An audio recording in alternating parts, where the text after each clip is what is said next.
Tim Sullivan, proprietor of ClubCountryUSA.com, and of course, the co-host, half of the great podcast, Club and Country as well. Tim, how are you, sir? Welcome to the show. Thank you for joining us. I'm doing very well. How you guys doing? We're doing all right. So I guess I'd like to know first what Gary Smith was let go following a midweek match last week. They've played one match since with the quote unquote new regime for now. I just wanted to get your thoughts on the fan reaction. Have you seen a large scope of reaction to the coverage and to the news and to the decision? Has it been fairly all in agreement? Like what has been your interaction with the fan base? Yeah, I think for the most part, a lot of people, pretty much regardless of results, we're kind of done with the Gary Smith project. There have been a lot of people in the fan base who are saying, you know what? If they lose a few more games, it's fine. I want to see something a little bit more exciting on a game-to-game basis. And I think that has borne out since Gary was let go last week. So it's not, people are sticking to their guns on it for sure. The results over the weekend was probably not something that many of them are going to write home about. But I think there's a little bit of probably a majority of people saying, okay, you know what, let's wait and find out what happens here. That was what I wanted to happen. In terms of Gary being let go. So now let's see what happens with an interim coach and in the long term, who becomes the new head coach. And if it's a little bit more exciting of a style, even if it brings, more downs with some of the ups. There were some business implications to this move. I think certainly they had seen some apathy in the fan base, but also I think they were looking at the sort of the limits of what this team could do with him. What do you think about the merits of doing something in the middle of a season? Because it's not without peril, particularly when you roll out an interim coach and you don't really have a replacement lined up for him.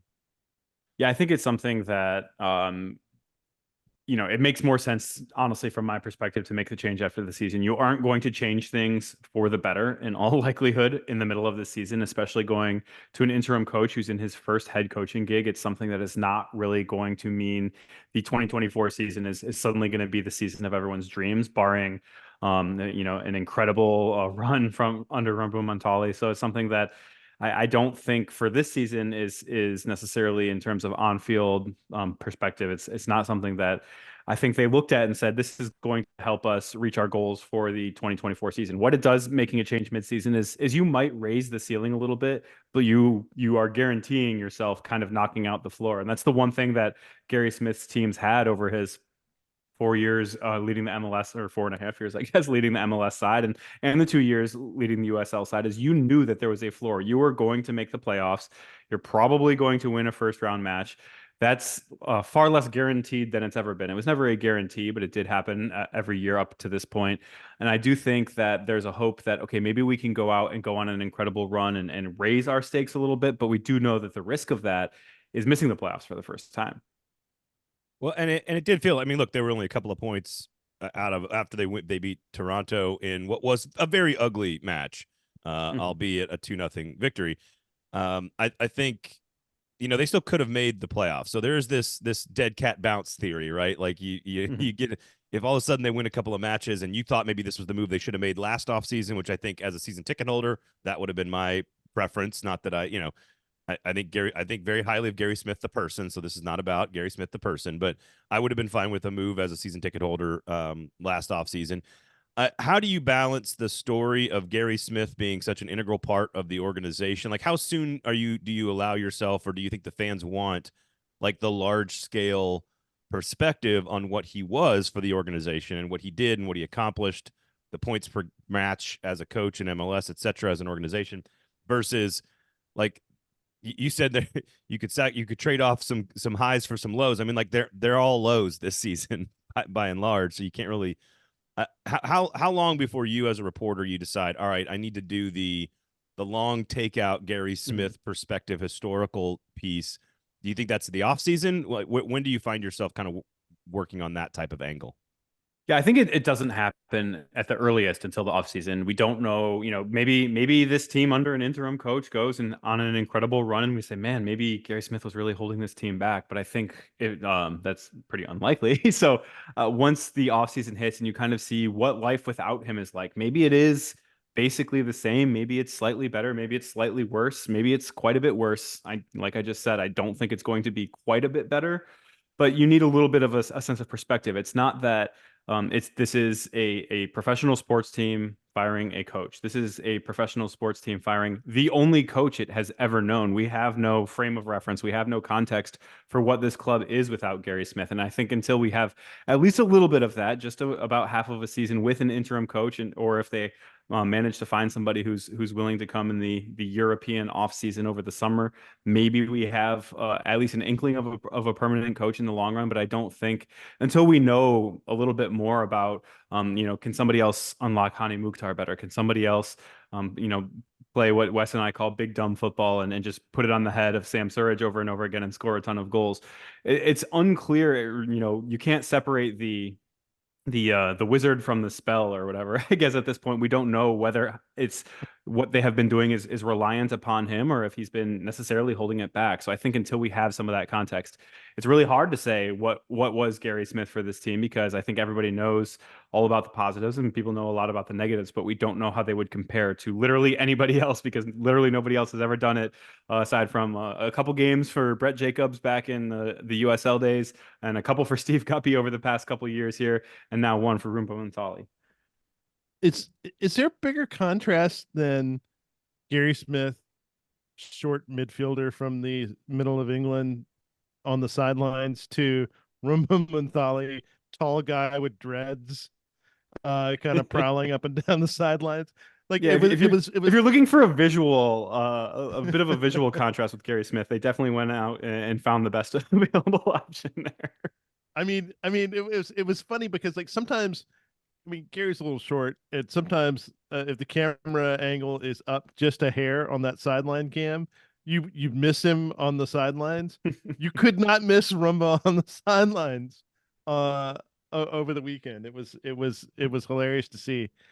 There's an issue here, to your point about being the only coach, in that as a defensive coach, you have built this entire team sort of around what he wanted and his preferences. It's not like you can sit there and go, okay, let's turn this on. Let's start scoring 3 goals a game.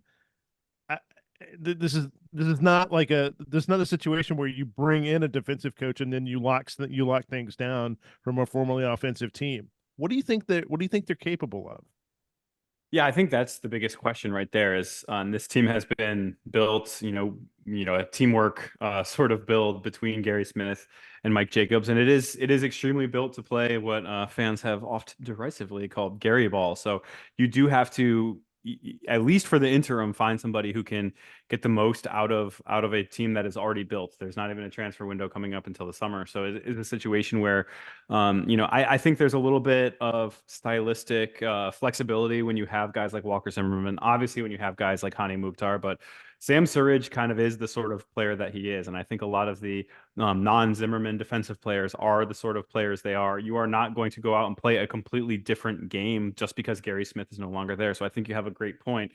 At the same time, I think we've seen, this same sort of roster basically see Mukhtar win the MVP. We've seen this roster actually be one of the higher scoring ones in MLS and get very little credit for it just a few years ago. So, if the question is Gary's style stale or is Gary's kind of connection with the team stale? I think if you feel the latter is more likely to be the case, I think there's a little bit that can be opened up even without changing the makeup of the team to play a style that is a little bit more attacking, a little bit more open, all the things that, just like our defense is flying around and our offense is going to be a pass first, whatever that you hear when a new college football coach comes in, guys are in the best shape of their lives.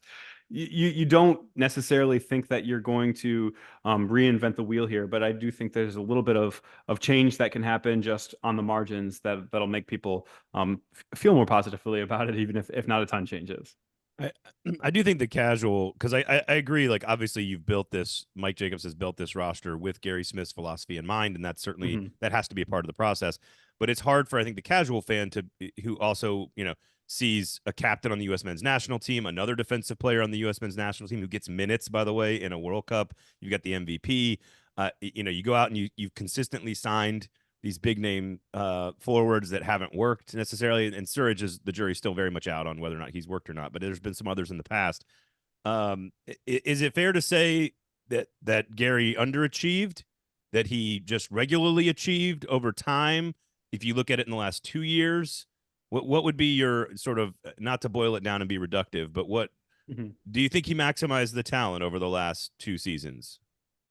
Yeah, it's tough to say how much of some of the struggles are the talent isn't who we think it is, or the talent doesn't fit together the way we thought it would, versus is Gary not getting the most out of this talent. I think a lot of U.S. men's national team fans would jump out of a window when they just heard you call Shaq Morris somebody who gets time for the U.S. men's national team. Still, You just got called up it to is the a Copa America squad. it is a fact. It is a fact for sure, but it's not I one was that also I necessarily did makes U.S. Tim, I MNC didn't fans say happy. I didn't say I wasn't surprised when I saw him get called into the game.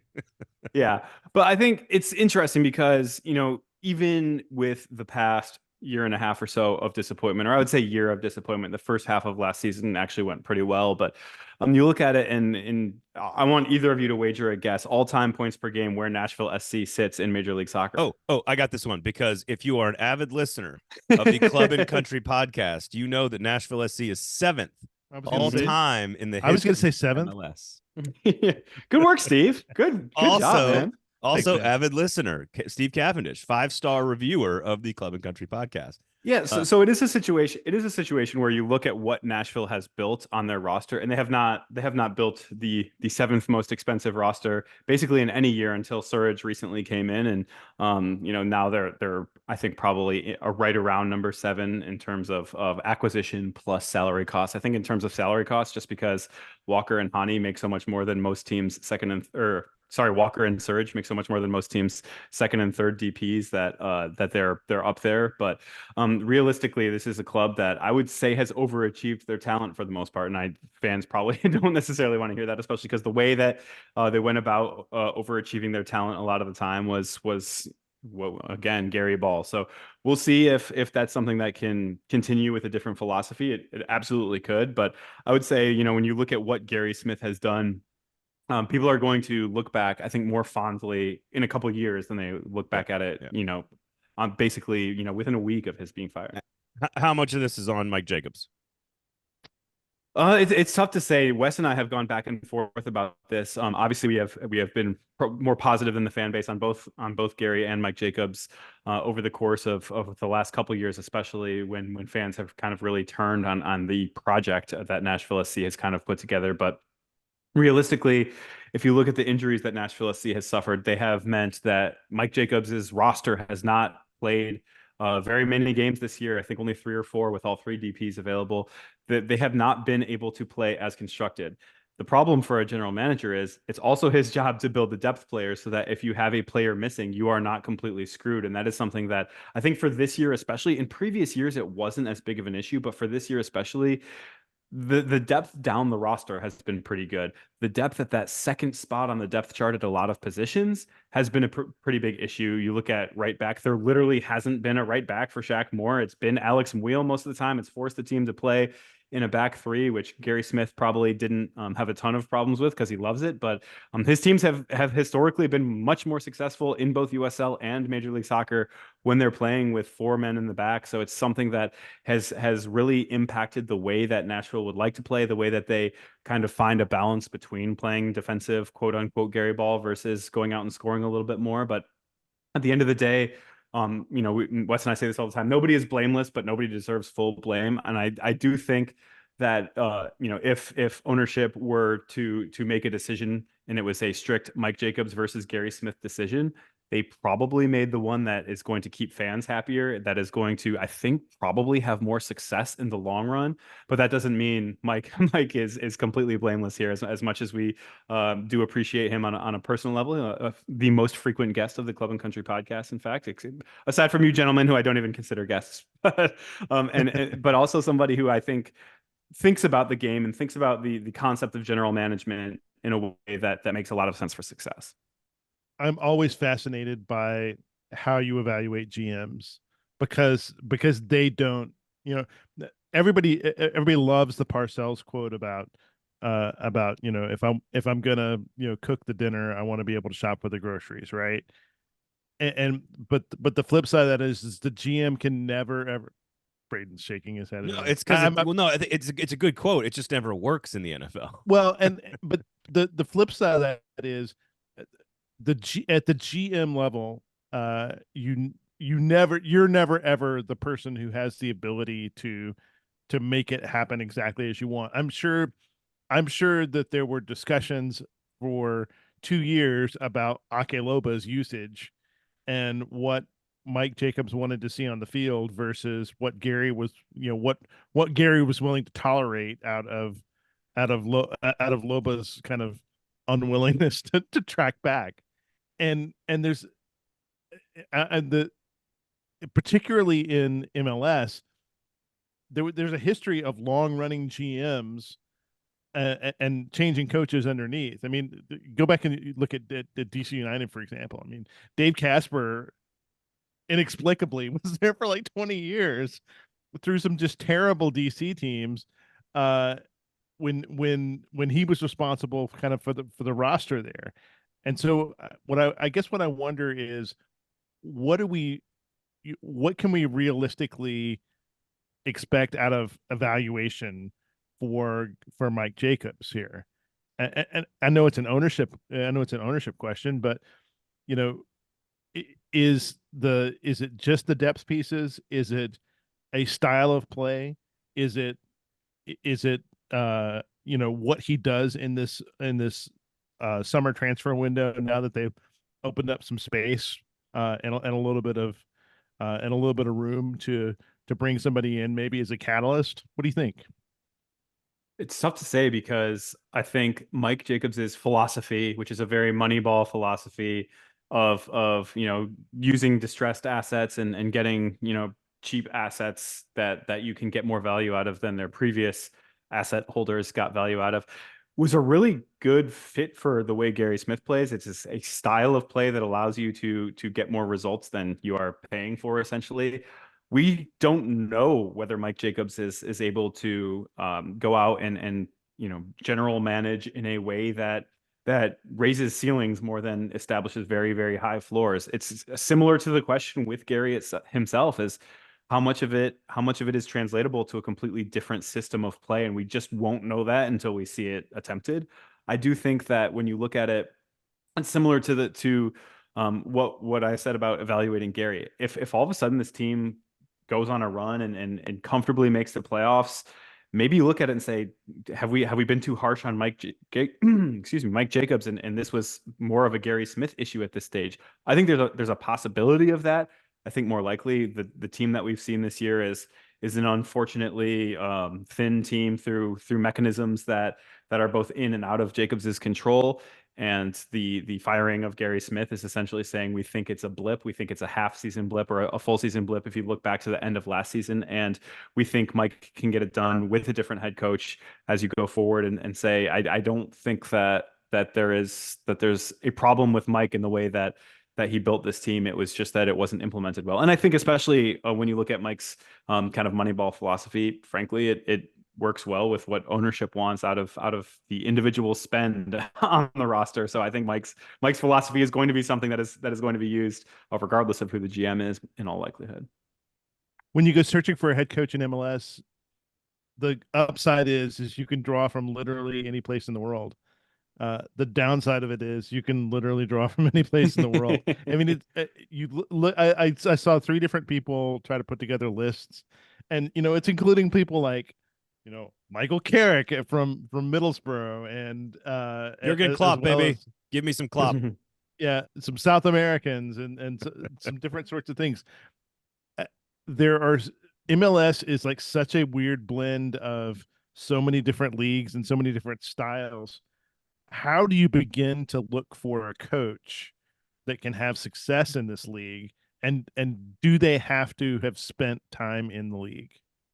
Yeah, I'm glad you asked that last part because I think the answer is unquestionably yes. I think the only coaches since there has been a league to have had experience and that have been successful have been Tata Martino, and Tata did it in a way that is not replicable across the league by one spending a ton on one of the best players in the league, and secondly kind of lucking into probably the best player in league history up until Lionel Messi joined, and Miguel Maybe in world Almiron. history. Yeah, so yeah, possibly Messi's I've been pretty good. Now that he's gotten it done in MLS. I don't know. I don't know. But realistically, I think coaches, managers, whatever terminology you want to use, that didn't play or coach in the United States, at least it doesn't necessarily need to be Major League Soccer, but they need to have a feel for the United States sporting landscape, the United States soccer landscape. Where do players come from? Why do they come from there? Why can't everybody go out and get one of the most expensive players in the world and get all of his friends to follow him to Miami? Only one team is going to be able to do that. I think a lot of managers that have come in and without any experience in this league have said, okay, well, our team is bad. We'll in the summer transfer window, or I guess that would be the winter transfer window for guys coming from Europe. We'll just go out and grab a $10 million striker, and everything is fixed. The reality of a salary caps league is something that people globally are not used to and do not necessarily adapt to very well. It took Tata a couple of years, despite having two of the, probably one of the best duos ever to suit it up in this league for a couple seasons. It took him a couple of years to figure out how to turn that into results. I think it's something that if you want immediate results, you need somebody who has probably been a head coach or at least a high level on a technical staff in this league already.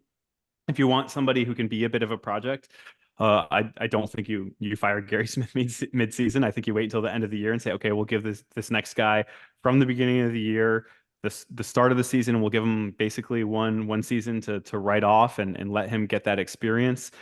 I just think that you do need somebody who has at least playing experience in this league. If Diego Chara were to retire tomorrow and become a head coach, I think he'd adapt better than even somebody who's been a very successful coach already in Europe, because he has an understanding of the realities of different players fitting into different salary areas, whether that's TAM, whether that's DP, whether that's guys who just fit under the senior salary cap budget hit. But it is a situation where you need somebody who has at least an understanding of that. It can even be somebody coming from college. They watch NBA, they watch NFL. They understand what a salary cap is like in ways that people coming from Europe have had a really hard time adapting to. And a lot of people coming from South America have had a hard time adapting to it as well. Although, given that Brazil and Argentina, the two biggest leagues down there, are primarily selling leagues, they aren't going out and buying the next big thing generally down there anyway. So they adapt a little bit better. But I do think that you have to have somebody who gets it in a way that is not, here are soccer tactics, here is what makes a good player, because a little bit more goes into it in a league like this. So you mentioned some of the other leagues. You've covered other American professional sports and amateur sports at a high level. Generally, we kind of understand how the dynamic works, right? Like ownership picks a general manager picks a coach, and sometimes there's lots of alignment there. Sometimes there's lots of communication. Sometimes the owner's very hands off. Sometimes, like, is there anything that fans need to know that it makes MLS different from a coaching search or hiring process? College football coaching searches are very, are super unique in the business. So how do you cover and know, like, because again, we don't know Mike Jacobs' future long term with the club. A lot of times in other sports, the average American comes to this and they go, all right, ownership or GM, Ingram or Ian Ayre in the situation, are going to say, or president are going to say, well, we fired the coach. We want someone fresh to lead the search as well. How is MLS different, and how is this situation different?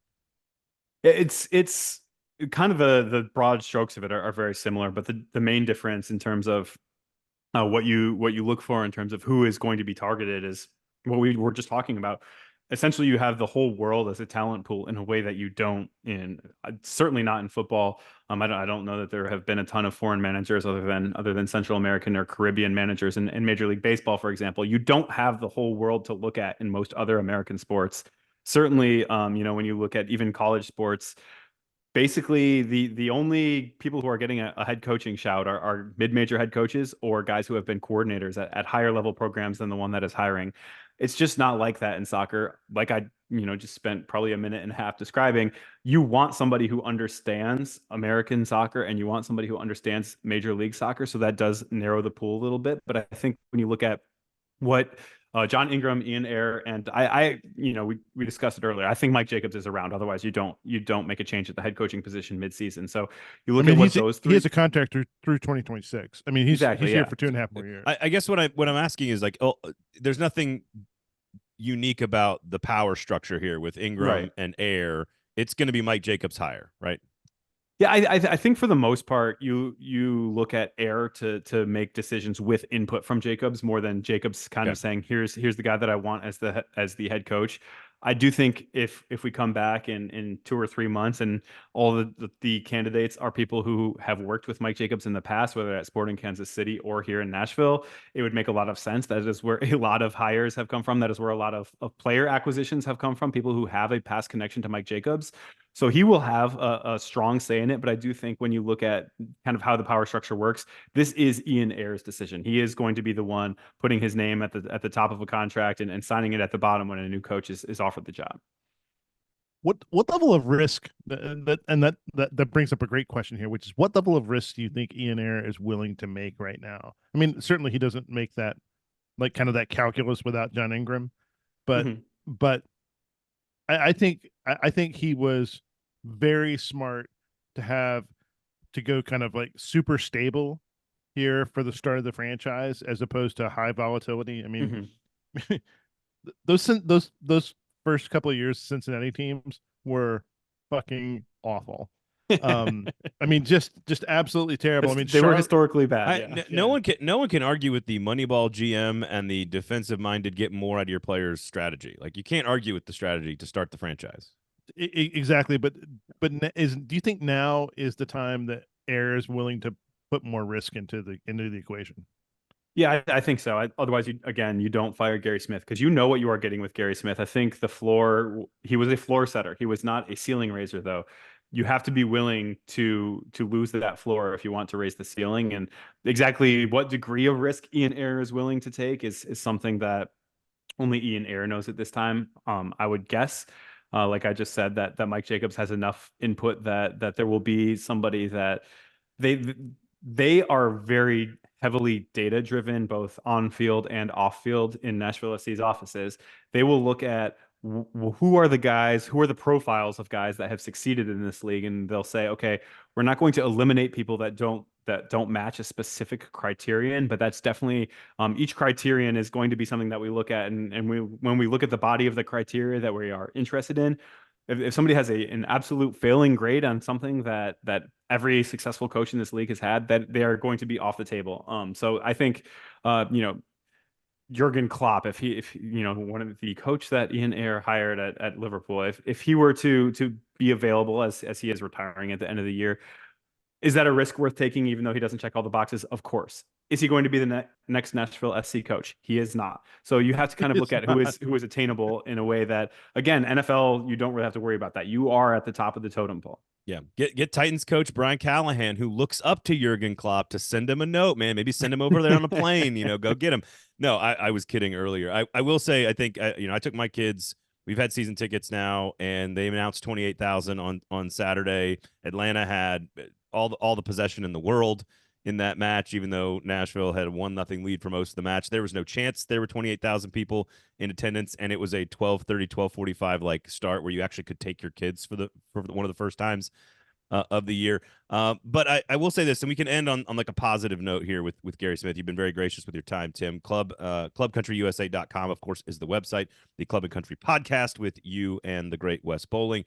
I will say, like, one of my favorite things getting to call a couple of games in USL is seeing Gary Smith like off the record. And one of my favorite Gary Smith is off the record Gary Smith. and the way he talks about players and scheme, and like he's he's obviously on like every coach is during press conferences. But can you kind of paint a picture of who you interacted with when you got Gary Smith, sort of like if you were the only reporter in the room or in the press conference and there's no video there, or when he's on a call like that? You just want me to repeat questions. the anecdote that I repeated? No, I don't. I found him to be like most coaches, like Mike Vrabel, like all these guys, like they're one version of themselves in front of the press and in front of the cameras because they have to be. And then there's this other side that is sort of like, I am just a ball coach here. And I think try to paint a picture of who that other person was for folks. Yeah, well, I think first and foremost, even on the record, Gary Smith was a very, very honest press conference coach, which is not the case with a lot of coaches. If he didn't want to answer something, he wasn't necessarily going to answer it. He might talk around it, but if you asked him a question and he was willing to answer in any sort of way, he was going to answer that question, which as somebody who has dealt with a lot of pain in the ass coaches, especially in college football, I was very appreciative of that. But like you mentioned, off the record or just kind of, hanging out, chatting. Gary is an incredibly nice guy. I imagine, without a professional relationship going forward with him, he will remain a very nice guy, and he'll reach out and just want to chat sometimes too. But he's a guy that is I think his personality didn't necessarily always translate in a press conference setting, but there's a reason that people that cover this club on a day-to-day basis really like Gary Smith on a personal level. He's a very, very nice guy. I know nice is always used as like, oh, I can't think of something. I can't think of something actually positive to say about this guy, but a genuinely kind and thoughtful person. I think thoughtfulness is something that, again, came through in press conferences, but comes through even more when you're talking to him off the record. He's somebody who, if you ask him a question that he doesn't immediately know an answer to, he'll sit there, he'll take a beat, and he'll kind of talk through it with you. So he's somebody who's very thoughtful. Again, something that I appreciate. I have dealt primarily in college football over my career. Not all these guys are super thoughtful people. They are like, let's go out and hit him in the mouth sort of guys. So those are things that you come to appreciate the more you deal with Gary Smith. And as he warms up to you, early in the USL days, when again, I was the only person at the press conference every time. I was always the only person there. There was not even really a press conference because it was just me. We would just kind of talk a little bit, but he warmed up over the years. And once he gets to know people, he is not just kind, but somebody who is appreciative, has a great memory for things that you've asked in the past, and he's able to refer back to them when you chat again.